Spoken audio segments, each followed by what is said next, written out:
Firstly, you must be happy with that news that breaking this morning that police have arrested two of the alleged offenders. Well, I thought that would happen given that there's such high surveillance within the mall itself. I thought it was just a matter of time. So tell us, where were you when you first heard about this yesterday, and what thoughts ran through your mind? I was at home in between different public events yesterday, and of course I was very concerned. The initial news made it sound like there might have been a deranged person with a machine gun or whatever, and then the details gradually emerged that it was more likely some youths threatening one or more other youths. There was, though, that hour and a half of sheer, I guess, terror, Chris, because we didn't know exactly what was going on inside that Westfield, and everybody's worst thoughts were going to, of course, what happened in Bondi Junction not too long ago. Well, that's correct, and I think that's why the centre management reacted the way they did. Nobody can blame them for taking a very cautionary approach, but something that would have been probably unremarkable outside a pub on a Friday night, of course, was highly unusual in the food court of the local mall, but everybody would have had in mind the terrible shooting at Bondi Junction just a short while ago.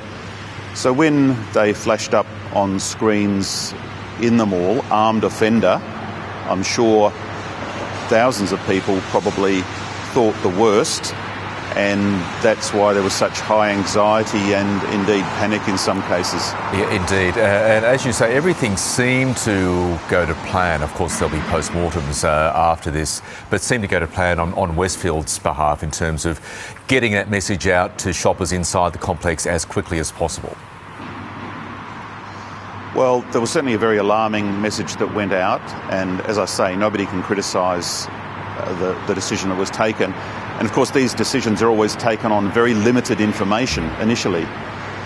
If there's a lesson to be learned from it, perhaps there is the opportunity for a more nuanced or graded message, depending on the information that comes to light to management. But for example, if the message had been a gang fight in the food court, then people at the other end of the mall wouldn't have been so alarmed. It's easy to say with hindsight, but certainly the message that flashed up, armed offender, would have got people very, very anxious. Okay, but I guess one could argue the shopping centre operators perhaps didn't know exactly what the facts were and decided to err on the side of caution. Well, I think that's exactly what happened, Michael, and as I say, nobody can criticise them for that. But, you know, if there's an opportunity to learn from it and refine the messaging, perhaps that's something for the future. Sure.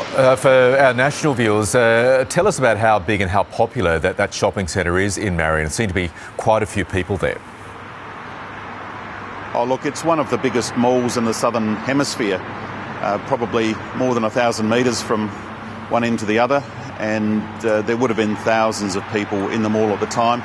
I think the overall number of visits, it's many hundreds of thousands, might be 500,000 a year or something like that. So it's a pretty busy mall in the southern suburbs of Adelaide. Yeah, good to see the worst case scenario wasn't in fact realised yesterday. Chris Hanna, local mayor, really appreciate your time this morning. Thank you. Thanks, Michael.